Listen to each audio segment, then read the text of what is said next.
Bonne nuit, maman. Bonne nuit, maman.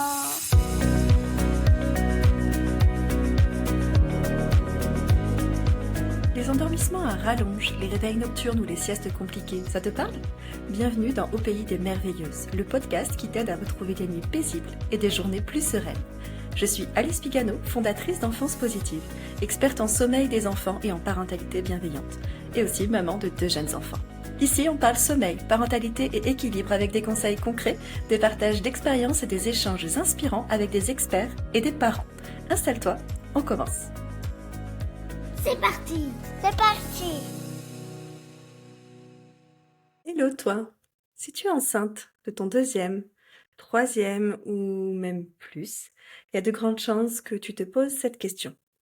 Comment va réagir mon aîné quand bébé sera là ?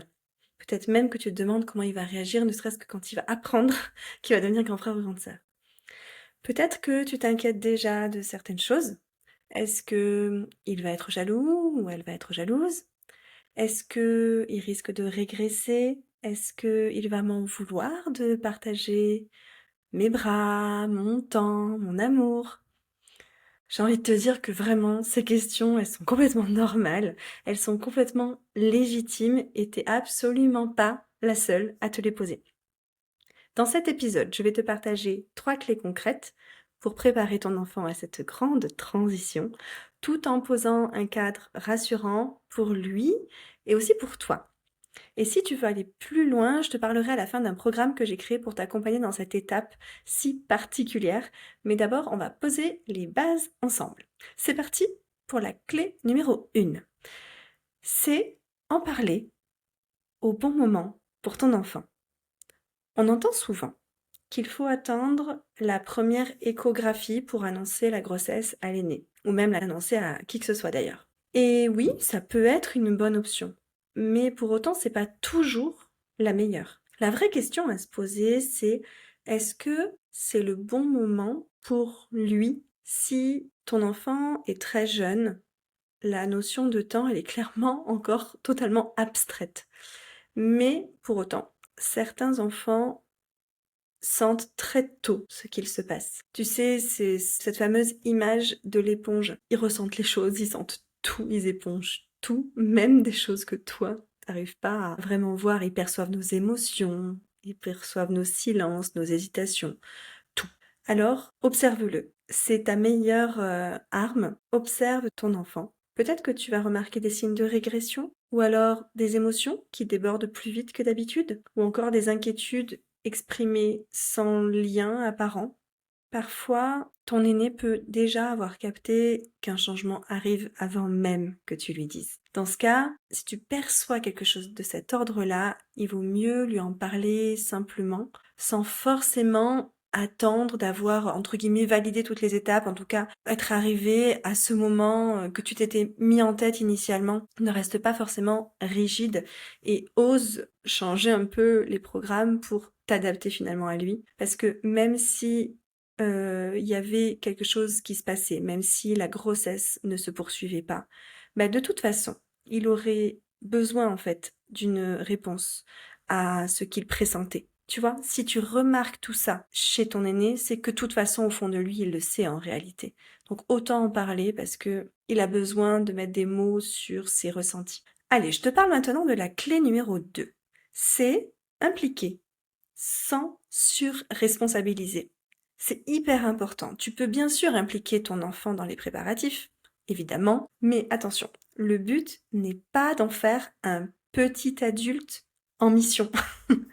Tu peux, par exemple, lui proposer de venir avec toi à un rendez-vous quand c'est possible, ou alors choisir un doudou pour le bébé ou autre chose, ou de regarder ensemble ses photos de bébé à lui pour reparler de son arrivée à lui dans votre vie. Tous ces gestes-là, c'est des petites choses qui vont pouvoir créer du lien. Ça lui rappelle que il fait toujours partie de l'histoire, que sa place à lui est importante. J'ai envie de te parler de quelque chose qui est vraiment important. Et on réalise pas toujours l'impact et le poids que ça peut avoir. J'ai envie de te dire, attention aux phrases du type, ce sont que des exemples, il peut y en avoir plein d'autres évidemment, mais ce genre de phrase où tu vas dire, tu vas devoir beaucoup aider, ou alors, tu es grand maintenant, tu dois montrer l'exemple. Mais tous les aînés ont entendu ça, je crois. Mais moi, je t'invite à ne pas dire ça. Parce que même si c'est dit avec bienveillance, ça peut être beaucoup trop lourd à porter. Et ton aîné, il a encore besoin de se sentir petit et c'est totalement ok. Il doit rester à sa place. Et ça, c'est à toi en fait de continuer à prendre soin de ça. Parlons de la clé numéro 3. C'est celle d'accueillir les émotions et les régressions possibles. Parce que oui, il peut y en avoir.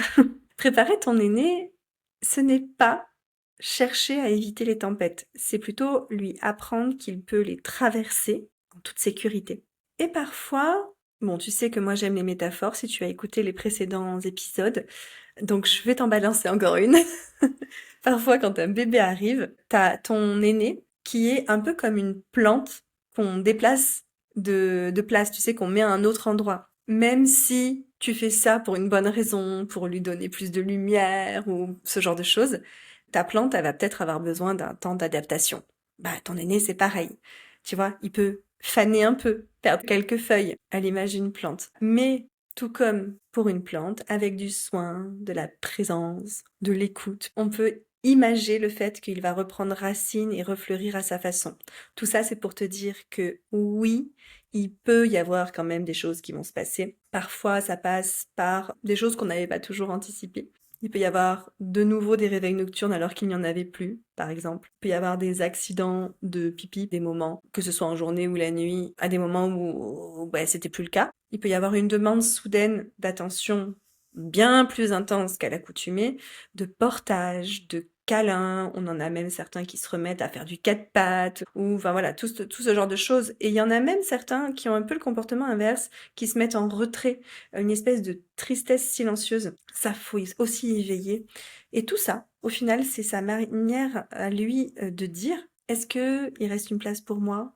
Est-ce que tu m'aimes toujours autant? Ces régressions, clairement, ce ne sont pas des caprices. Mets-toi bien ça en tête si jamais tu avais ce doute-là. Ce sont des appels, ce sont des signaux qui veulent dire j'ai besoin de toi, j'ai besoin d'être rassurée, j'ai besoin de savoir que tu m'aimes toujours, que je vais pas perdre ma place et que ça va bien se passer, en gros. Voilà. Et donc, si toi, t'es préparé à ça, tu pourras accueillir ces émotions-là plus sereinement. Pas en réglant les choses, mais juste en étant là, en étant présente, en étant confiante.